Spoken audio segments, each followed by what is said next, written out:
ჩვენ ახლა ვიმყოფებით ასპინძის მუნიციპალიტეტის სოფელ ფიაში, კერძოდ კი კაველიძეების ოჯახში. დღეს ფერმერი საათის ჯგუფი პირველად თაფლის დაწურის პროცესს დაესწრება.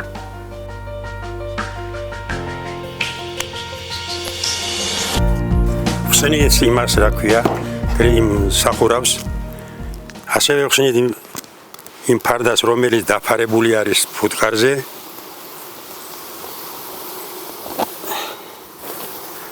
აი შეხედეთ, როგორ რამდენი სანთელია ზევიდან და როგორ გათეთრებული არის ეს ჩარჩოები. ეს რა კი გათეთრებულია ჩარჩოები იმას ნიშნავს, რომ ეს ჩარჩოები თაფლით სავსეა და თანაც დალუქული. აი ახლა თქვენ დარწმუნდებით ამ იმაში, ამ საქმეში. აი ამოვიღოთ, აი ვიღენთ, ასე, აი ვერტყანთ. აი დალუქა რო ახსენე, დალუქა.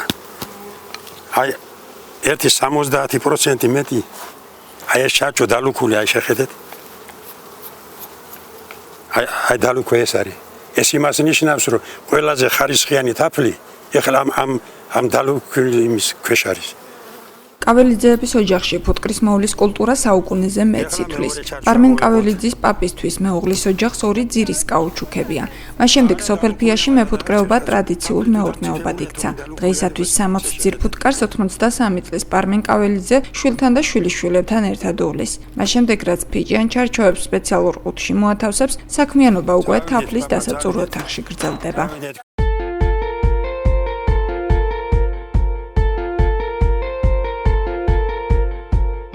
თავდაპირველად დალუქული ფიჭის ათლა ხდება. ანათალი ისევე როგორც ფუტკრის ყველა სხვა პროდუქტი სხვადასხვა დაავადების სამკურნალოდ გამოიყენება.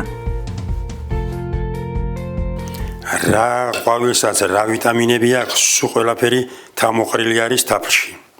ფუტკარი ხო თაფლში იძლევა, მაგრამ მაგის გარდა სანთელს იძლევა, დინდგელას იძლევა. დინდგელა ისი სამკურნალოა, კუჭზე მკურნალობენ. ნახოთ ეს უნდა ჩავიდეს. ორივე მხრიდან ათლილი ფიჭა თაფლის საწურ აპარატში თავსდება, რის შემდეგაც საწურს ხელით ატრიალებენ. წნევის ძალით ტკბილი ბლანტი სითხე ფიჭიდან იყვრება, რამდენიმე წუთიც და აპარატიდან დაწურული თაფლი ჭურჭელში გადმოდის. ამ პროცესს პაპასთან ერთად ძირითადად შუშანა კაველიძე უძღვება. ჩემი ძირითადი მოვალეობა არის ფიჭისთვის სანთლის, გადაბეჭდების სანთლის აჭრა და შემდეგ თაფლის დაწურვა. ზაფხულში ძირითადად ამ საქმით ვარ დაკავებული. თავიდან სასიამოვნო, შემდეგ საკმაოდ დაუბრუნებელი. ყოველწლიურად კაველიძეების ოჯახში ტონაზე მეტი თაფლი იწურება და გასაყიდად მზადდება. პარმენ კაველიძე ამბობს, რომ სარეალიზაციო ბაზრები საქართველოში არ არსებობს.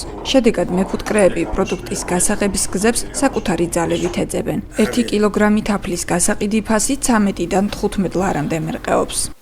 ხალხი არ არენდობა მეფუტკრეებს, რომ გონიათ რომ ეს თაფლი გაკეთებულია. მაგრამ ვინც იცის რომ ნამდვილი თაფლია, ისინი ყიდულობენ. საზღვარგარეთ გასული გატანის საშუალებას არავის აძლევი. საერთოდ ეს კონტრაბანდად ითვლება. არ გაგიშვები რომ გაიტანო და საზღვარგარეთ გაყიდო. ეს თურქები ჩამოდიან ხოლმე ჩვენთან რაღაც 9 კილოს 20 კილომდე ყიდულობენ, იმათ მიაქვთ ხოლმე გაიგე. და აი ამ საქმე ამ ხრივ ეს საქმე ძალიან ჭირს. ესე გასაღება არის ძნელი. ამიტომ კარგი იქნება რომ სახელმწიფომ თვითონ ჩაიბაროს და მე იმან გაყიდოს. ის საზღვარგარეთ გაიტანს თუ თვითონ ამ ქვეყანაში გაყიდანს, ეს თვითონ ეწოდინება.